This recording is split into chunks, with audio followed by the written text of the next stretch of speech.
आप लोग कैसे, उम्मीद होगा कि स्वस्थ होंगे, मस्त होंगे। तो मैं आप लोगों को बता रही हूँ कि किसी भी रिलेशनशिप में अगर कुछ कोई खिला देता है तो ये खिलाने की वजह क्या होता है जो आप लोग बीमार हो जाते हो। तो इसका एक ही मकसद है, बीमार होने का एक ही मकसद हो सकता है। या देखिए, पहले मैं आप लोगों को बता दूं कि ऐसे कोई खिलाता क्यों है। ऐसे कोई भी इंसान खिलाता है अपने बेनिफिट के लिए, चाहे खुद के लिए खिलाता है। तो ऐसे आप समझोगे कैसे कि मुझे किसी ने कुछ खिला दिया है। तो इसके लिए आपको सिंपल सी बात है, पहले मैं बता दूं कि खिलाता कौन है। तो घर परिवार में जब आप रहते हो, उसको प्रॉब्लमों को समझते हो, तो अक्सर उन्हीं लोगों को कुछ खिलाया पिलाया जाता है जो अपने बारे में कुछ समझता नहीं है। उनके भोलेपन को, उनके कमजोरियों को वो भाप लेता है। चाहे वो कोई भी इंसान हो, वो भाप लेने के बावजूद वो सोचता है कि नहीं, ये है जो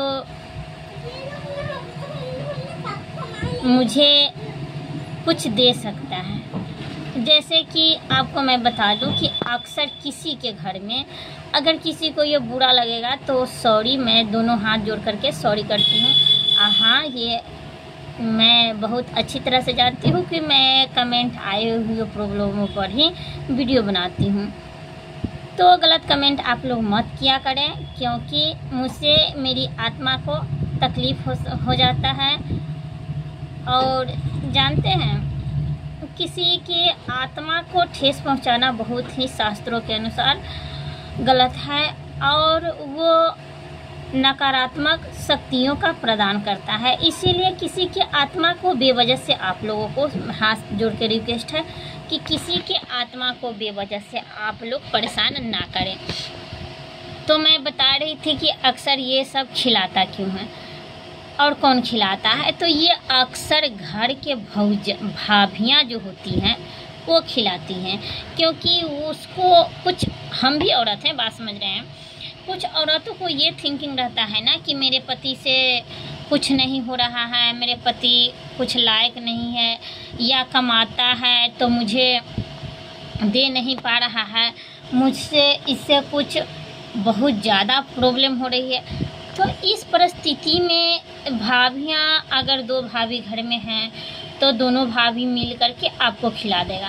तो ये जरूर, हाँ, खिला देती है, और खिला देने के बाद वो आप उनके तरफ ही रहोगे, और उनके तरफ रहने के बावजूद आपकी पत्नियों की बात, आपके अन्य किसी की चीज़ों को बात आपको अच्छी नहीं लगेगी। ये निश्चित है कि ये खिला देने के बाद किसी के बात अच्छा नहीं लगता है। तो मैं आप लोगों को बता दूं कि अगर कोई किसी रिलेशनशिप में आपको अगर कोई कुछ खिला देता है, तो आपके सामने में अगर वो शख्स आपको बात कहेगा, माने इसका पहचान मैं बता रही हूँ कि आपको कोई पढ़ा के खिलाया है तंत्र विद्या से या नहीं, तो उसका मैं प्रभाव आपको लोगों को बताती हूँ कि ऐसे प्रक्रिया में अगर कोई इंसान आपको अगर खिलाता है तो खिलाए हुए इंसान वो गलत भी कहेगा ना, तो आपको लगेगा कि नहीं, ये सही कह रहा है। इसका सिंपल सी पहचान है, आप देख लीजिएगा। और वो इंसान सिर्फ गलत ही कहता है, क्योंकि जो इंसान गलत थिंकिंग से आपको कुछ पढ़ा के खिला सकता है तो वो निश्चित है कि गलत ही कहेगा। तो इंसान गलत ही कहेगा तो आपको अच्छा लगेगा और आप उन्हीं के बात मानोगे। यही कारण है कि अक्सर परिवार टूट जाते हैं। ये पत्नियां नहीं करती हैं, क्योंकि पत्नियों को इस चीज़ के मामले में पता नहीं रहता है, तो इस पर उसका दिमाग ही और थिंकिंग ही नहीं जाती है। ये जब भी करता है घर परिवार में तो या तो भाई करता है, नहीं तो किसी की भाभियाँ करती हैं, अक्सर तो भाभियाँ करती हैं।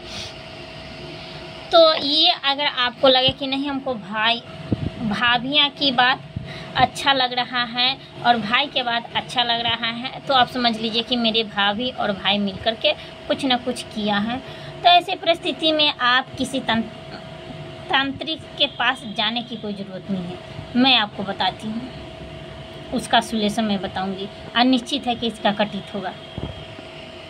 और पत्नियों को अगर ऑलरेडी भाभियाँ अगर खिला दी हुई है और उसके बाद आपका अगर शादी होता है, तो आप अपना प्राइवेट बात भी पत्नी अगर आपको कहेगी ना, तो वो भी आप, अगर आपके साथ ऐसा हुआ होगा तो आप सोचिएगा, अगर कोई प्राइवेट बात पत्नी अपने दिल की बात अगर आपको कहती हैं, तो वो भी आपके दिमाग में ऐसा हो जाएगा तो कि नहीं, ये बात मैं भाभी को बताता हूँ, न मैं भैया को बताता हूँ, ऐसे आपका दिमाग हो जाता है। ये निश्चित है, तय है।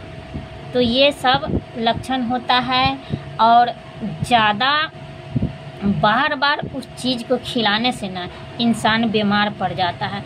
इसीलिए ये सनातन धर्म है।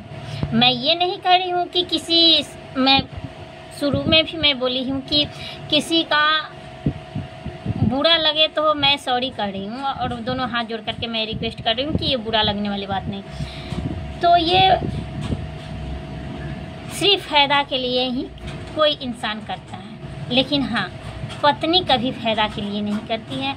अगर अच्छी पत्नी मिल जाए तो आप उनको लाख कुछ कीजिए, लेकिन वो नहीं सकती हैं, क्योंकि उनके थिंकिंग में ये रहता है कि अगर बाद में उसको रियलाइज़ हुआ कि नहीं, मेरे साथ ही ऐसा क्यों होता है, मेरे पति मेरे गोतनी के जेठानी के बात मान रहे हैं, मेरे बात क्यों नहीं मान रहे। इस चीज़ के गंभीरता से 2 साल 4 साल 5 साल के बाद उसको दिमाग में ये आता है, तो वो सोचती है कि मैं भी कुछ खिलाऊं।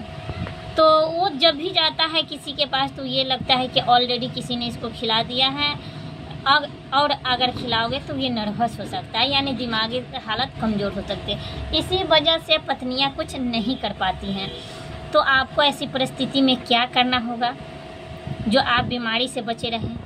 तो आपको करना क्या है, आपको सुबह शाम आपको लगे कि नहीं हमको उसका बात अच्छा लग रहा है, तो उसी का चेहरा लेकर के, उसी का दिमाग में बैठा करके आपको हर रोज़ ब्रह्म मुहूर्त में उठना है और स्नान ध्यान करने के बाद आपको क्या करना है कि संकट कटे मिटे सब पीरा, जो सुमरे हनुमत बल पीरा। इस मंत्र का आपको 108 बार रुद्राक्ष की माला से आपको जप करना है। और उसके बाद मैं एक और साक्षात टोटका बताती हूँ, जो आपको किसी भी खिलाए हुए चीज़ों को काट सकता है। वो है आपका बजरंग बाण। बजरंग बाण का पाठ ऐसी ही परिस्थितियों में की जाती है। अगर आपको लगे कि नहीं हमको उसका बात अच्छा लग रहा है, शायद उसका बात क्यों अच्छा लग रहा है, इस चीज़ को आपको पहले थिंकिंग में आपको अपने मन में बैठाइएगा।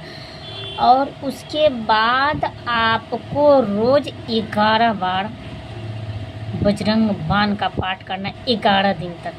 आप देखिएगा खिलाए हुए इंसान आपसे नफरत करने लगेगा। अगर नफरत करने लगे तो आप समझ लीजिएगा वो इंसान किसी न किसी फ़ायदे के लिए आपको खिलाया है, और वो बीमार भी पड़ जाएगा। निश्चित है बीमार पड़ेगा, और बीमार पड़ेगा भी। लेकिन हाँ, आपको बजरंग बाण का पाठ करते समय उस शख्स का ध्यान करना है जो शख्स आपको अच्छा लगता है। आप उनके बातों को समझते हो, आप उनके हर एक बात को कहते हो, आप अपनी पत्नी की बात भी उसको बताते हो, तब ये उसको आपके खिलाए हुए चीज़ों को कटित होगा। निश्चित है, गारंटी है इस चीज़ को कटित होगा। देखिएगा वीडियो बड़ा हो रहा है। मैं तो चाहती हूँ अगर मुझे फुर्सत मिले तो मैं 2 घंटा का भी वीडियो बना सकती हूँ, लेकिन मेरे पास फुर्सत ही नहीं है, समय की बहुत अभाव है, इसीलिए मैं वीडियो नहीं डाल पाती हूँ। अगर आपको कोई अगर ज़्यादा परेशानियाँ हैं तो आप कमेंट में लिख सकते हो। मैं कभी न कभी समय निकाल के आपके लिए वीडियो ज़रूर बनाऊँगी। तब तक के लिए दीजिए इजाज़त, और इन उपायों को हर समस्या के समाधान पाने के लिए आप मेरे पास कमेंट कर सकते हैं। लेकिन हाँ, अच्छा कमेंट कीजिएगा, क्योंकि मैं अच्छा बता सकती हूँ तो मैं गलत कर भी सकती हूँ, क्योंकि मुझे बुरा कमेंट अच्छा नहीं लगता है।